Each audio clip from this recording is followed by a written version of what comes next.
feed the plant.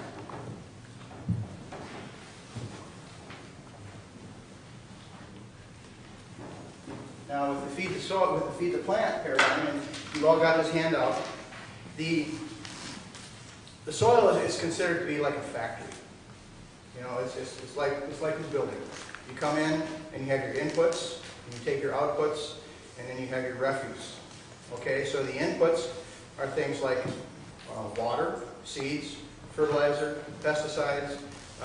You do some mechanical tillage, and you harvest it, and then you take your commodities, you take your outputs, and then usually you take those commodities and you turn them into value-added products, and they end up on the store shelves, and you get the phenomenon of a $3 box of cornflakes has 3 cents worth of corn in it. Okay, pretty simple, all based on price, all based on cheap inputs, and Robert Riddell and Sir Albert Howard and myself and Elliot Coleman and Steve Solomon and all these other people say, wait a minute. That's not right. It's not a factory. Soil is a living organism, and we need to make it healthy. And when we make it healthy, we don't have to worry about feeding the plant, because the plants will be healthy, and in fact, we can cut down our pesticide use or get rid of it altogether, because the plants, it's like you have a good autoimmune system, they will throw off the bugs. Okay, so feed the soil, soil is a living organism. Feed the plant, soil is like a factory.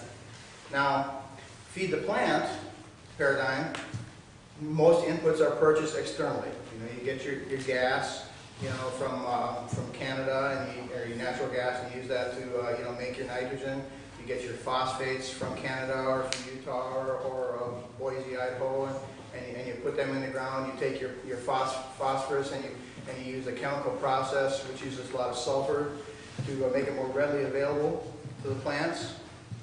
And that gets to be a problem because the plants need there's a residue of sulfur in there, and the sulfur-loving microbes in the soil are going to eat that and grow exponentially, but they're also going to use nitrogen to do that. So when you put the triple superphosphate with more available phosphorus, you have to add more nitrogen. So you get in this treadmill, you get in this circle.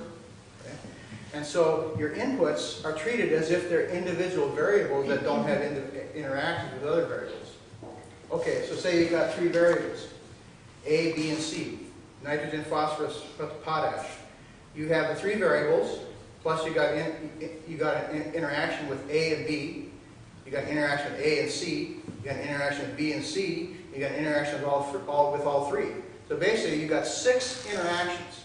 So when you're dealing with multiple variables, you can't just forget about how that extra nitrogen is affecting your phosphorus. You can't forget about how that extra phosphorus is affecting your potash, etc., etc.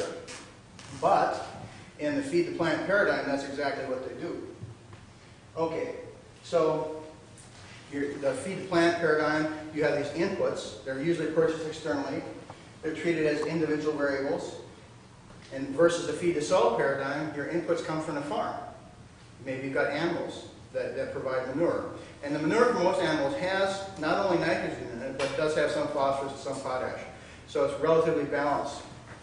And then you can also grow green manures, you can grow cover crops and fabaas, things like that are the legumes, take nitrogen from the air and put it into the soil.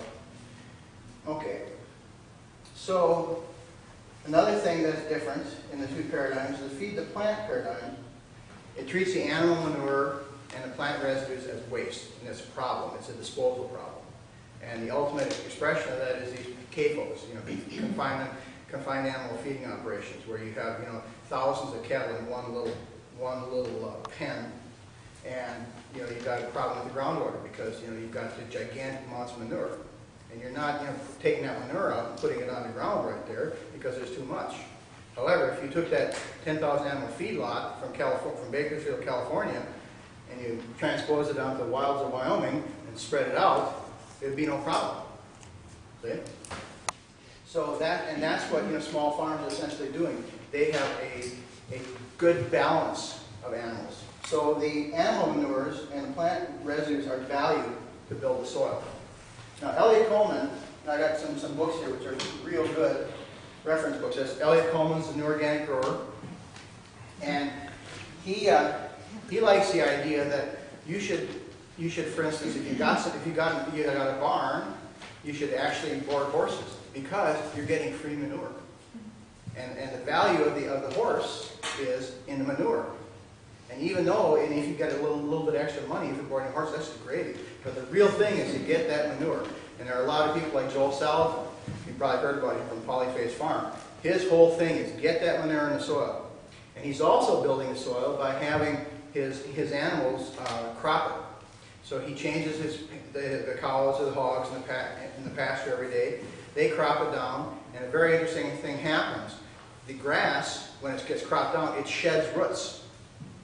And so there you go, please. So what you get is you get organic mass underneath the ground. And then you can do the same thing. I have a field that I mow every year a couple times, and every time I mow it, it's just shooting out this biomass under the soil. And that biomass becomes humus. It's not just organic matter. It becomes humus. Humus is defined as organic matter that is complete. In other words, it's not working anymore, and it's just a stable reservoir of tilth, and there's some weak acids in it, and it's got some nutrients, but it's not overly stocked with nutrients. So the difference between good compost and humus is basically that the compost is still working. Okay? So you have these, you've got the idea of the animals, helping you out. Now what's happened over the years is, where I grew up in Minnesota in the 50s and 60s, there was some chemical agriculture, but not very much. And what happened is that our farm and all the other farms, they're dairy farms, and they were always taking that cow manure, or the sheep manure, or the hog manure, and they're putting it on their fields. Plus, they had the animals out, and they were rotating pastures and things like that. And what this did is it actually was masking the effects of the chemical agriculture, and it was actually mitigating the effect of the chemical agriculture. So it wasn't until the 70s with the monoculture and then the problems that Nixon and his Secretary of Agriculture Earl Butz got into, with the getting farmers to plant fence row to fence row. Then when people started taking their cattle off the farm and their other animals, and they just started planting these monocultures. Pretty soon they had all this extra crops, and then the market crashed because of the problem with Russia. And then all of a sudden, boom, they got all this excess corn, excess soybeans, excess wheat. What are they going to do with it? Well, then you get the rise of the chemical food industry, specifically the high fructose corn syrup. And it was a direct result of Earl Butz's policies. And you can listen to Michael Pollan talk about that, or you can read about that. There's a ton of YouTube videos talk about that very subject. Okay, so what you've got is you have the animal manures were very important for the last 10,000 years. Now we have a situation where we have to look at it and say, wait a minute, do I need animal manures? And in my farm, I made that decision, no. So, but there are a lot of other people who say that we have to have it. We have to have, and in your situation with small urban plots, you may want to go just with rabbits and chickens, because they put out an awful lot of manure and it's high quality stuff. Okay, so let's go into another aspect of building the soil. It's called fractional analysis.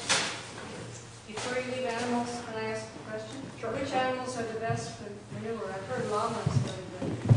Yeah, let me get my little... Okay.